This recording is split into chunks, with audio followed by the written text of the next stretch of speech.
Are you a real estate investor looking for the best strategy to increase your profits and build wealth? Look no further because the number one secret the rich use is something called cost segregation. This powerful tax strategy allows you to significantly reduce your tax bill, boost your cash flow, giving you more opportunities to grow wealth. In this video, we're going to explain exactly what cost segregation is, how it works. You're also going to learn how to break down the components of your property and classify them to shorter useful lives, allowing you a much larger upfront depreciation. And if you're new here, I'm Dr. Jeff Anzalone, a periodontist, now not a tax advisor, that's on a mission to get you out of the rat race with passive income streams. Go ahead and download the passive income guide I put together for you below the video. Now, let's get started. Let's talk about how do cost segregation studies work. Well, this is a powerful tool that allows those who have constructed, purchased, expanded, or remodeled any kind of real estate to increase cash flow by actually accelerating depreciation schedules and deferring your income taxes. A cost segregation study identifies and classifies personal property assets to actually shorten the depreciation time for taxation purposes, which reduces current income tax obligations. The primary goal is to identify all the building costs that can be depreciated over a much shorter lifespan, typically 5, 7, or 15 years, than versus usually it's 39 years for a commercial building or 27 and a half years for residential rental properties.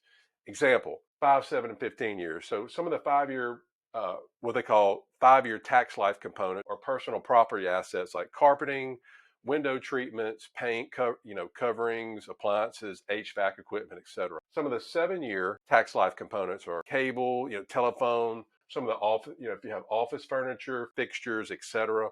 And then 15-year land improvements like driveway, sidewalk, fences, landscaping, etc. Reducing tax lives results in accelerated depreciation deductions, a reduced tax liability, and increasing your cash flow. Now, these deductions only count the value of the building, okay, not the land, only the building. Now, these studies can also be performed retroactively on properties acquired, remodeled, or expanded since 1987. How about that? So instead of waiting to take depreciation over the 5, 7, or 15-year depreciation term of an asset, property owners can actually take the entire unrecognized depreciation deduction in the year of the cost segregation study. Now, this allows property owners to really seriously reduce their income taxes.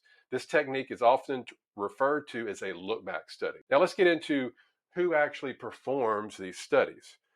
Typically, those that try to do that themselves, they kind of realize that's not a really good idea.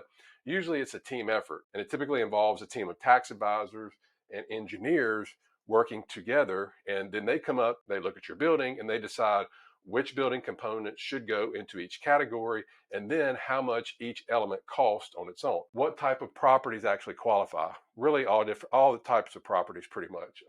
Apartments, mobile home parks, short-term rentals like Airbnb, VRBO, medical office buildings, hotels, self-storage, commercial real estate, etc. So let's give an example, and we're gonna break down if you were to purchase a commercial building for $1 million. Okay, so remember we talked about the land. You cannot depreciate the land. So you go in, you get the study, and they determine that the land is worth $200,000, and they determine that the building is worth $800,000. Now, if you depreciate the building over 39 years, straight line depreciation, the depreciation write-off would roughly be $20,500 per year. So you take the $800,000, divide it by 39 years, you come up with that. All right. Assuming if you're in a 37% federal tax bracket, that would save you roughly $7,569. The way that that's calculated is you take the $20,512 that you're going to be able to depreciate each year, multiply that times 37%. Thus, that gives you that amount of money. Now, let's say you go and you want to get a cost segregation study. After this is done, the team actually identifies the following costs, and they come up with $100,000 in interior fixtures and finishes, 5-year tax life, the same for 7-year, and they look and say your land improvements are the same, 100,000. So if you add those up, $300,000. Based on the study, $300,000 of the $800,000 building is basically it's eligible for bonus depreciation. So I'm not going to get into that until we finish this part. So estimated first year depreciation would be you take the 300,000, you subtract it from the building. So that means that the building here is now worth, instead of being worth 800,000, you segregated out the cost, 5, 7, 15, you segregated that out. So now they're saying that the building's worth, instead of a million, and then instead of 800,000, now they're saying it's worth $500,000. Okay, divide that by 39. That's your basic depreciation. That equals 12,820 bucks roughly. All right. So then you take your 5 years. So here's where the your cost segregation kicks in. So take your 5 year was 100. So $100,000 divided by 5 is 20 grand. $700,000 divided by 7. You can depreciate 14,285 over 7 years, and then your 15 year is 5 grand. All right. So your total first year depreciation expense, if you add these up, is $52,106. All right. So if you didn't take advantage of bonus depreciation, we're going to get to that in just a second. Your first year depreciation write-off would basically result in, so you take the 52,106, all right, you subtract the $20,512, which would have been straight line depreciation here, multiplied times 37%, $11,690. Now, if you use bonus depreciation, which at the end of 2022, you were allowed to do 100%, and then 2023 is 80%, then it phases out 20% each year. But assuming you were able to do this by 2022 or sometime before that, you could do 100% bonus depreciation. All right, so 100% of this $300,000 could be written off that year. Let's say it was 2022 that year. All right, so what you would do, you take the $300,000, and then you would add the building to it. So because that was segregated out, you would add the building. So 312,820 bucks minus, we got to subtract this out, the straight line depreciation, times 37%. So you actually have a first year depreciation amount of 108,153 bucks. Pretty daggum good. All right. So benefits. Cost segregation study can reduce, as you've seen, the tax liability and increase your cash flow in the early years of owning rental property. Now, most of the syndications that I'm in, they have anywhere from on the low end 3 to 7 to 10 year hold time.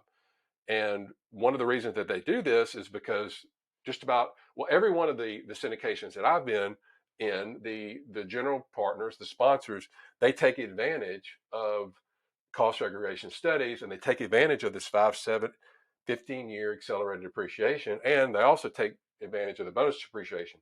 They're getting their depreciation benefits up front, so they're decreasing the tax liability. So they're using all of this to build up all the depreciation during that 3 to 7 year hold period. Thus, when you get distributions, those passive losses are offsetting the passive gains. Your passive gains are your typically monthly, but it's mainly typically quarterly distributions that you'll get from holding these syndications. Okay, that people don't realize that, but that's huge because you're getting this cash flow.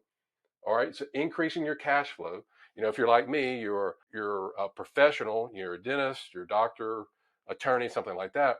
You're relying on one stream of income. All right, but then you start basically getting into these syndications, and if you could do it consistently each year, you're adding streams of income, right? You're adding extra streams of income. It may not be much at first, but it's a whole lot better than just relying on one stream of income, because that, to me, I was operating very financially irresponsible. You know, if something happened to me, hurt my wrist, I can't practice, I can't provide for my family, which that's actually was the catalyst to get me into this. And once I got into this and I realized all the stuff that goes on, it blew me away. I really wish I'd have learned this in high school and college. I didn't. I learned it now. It's not too late. That's why I'm teaching it to you. So hopefully you will learn yourself and then think, well, instead of putting all my money in the stock market, maybe I can do this to lower my taxes, not taxes for your active income, but lower taxes for your investments. Okay. And then again, you're adding income streams to your financial portfolio. And again, if you know anything about the Tax Cut and Jobs Act, it was actually passed, I think, in 2012. And it actually said use personal property placed into service after September 2017 was eligible for that 100% bonus depreciation that we're talking about. So that meant that, or that means that real estate investors deduct, remember, they can deduct 100% of 5, 7, and 15-year property all in the first year whenever that property is put into service, which that is just what makes this cost segregation so powerful.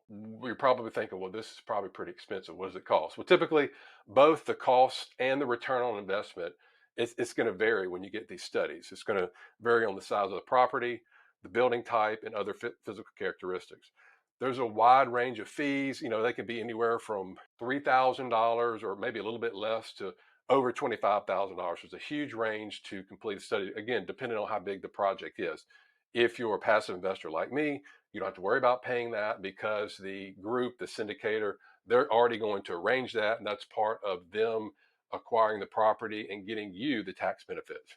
So if you're like me and you're busy, and if you're a high income earner and you don't have time and you don't want to deal with tenants, then again, the thought of owning real estate, it's not really that appealing. But again, another option is something that I've been doing since about 7 years now, investing passively. And we talk about these real estate syndications.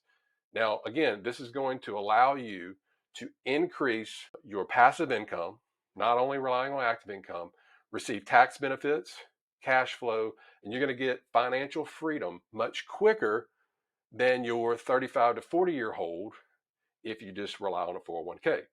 Okay. If I would have been operating like this, I would have probably had to work till I'm 65 or 70. Now, much less because of this. And all the syndication deals that I've personally been in and that I provide for my passive investor circle members, they've all utilized these cost segregation studies, which basically makes the passive income that you get tax-free or at least tax deferred.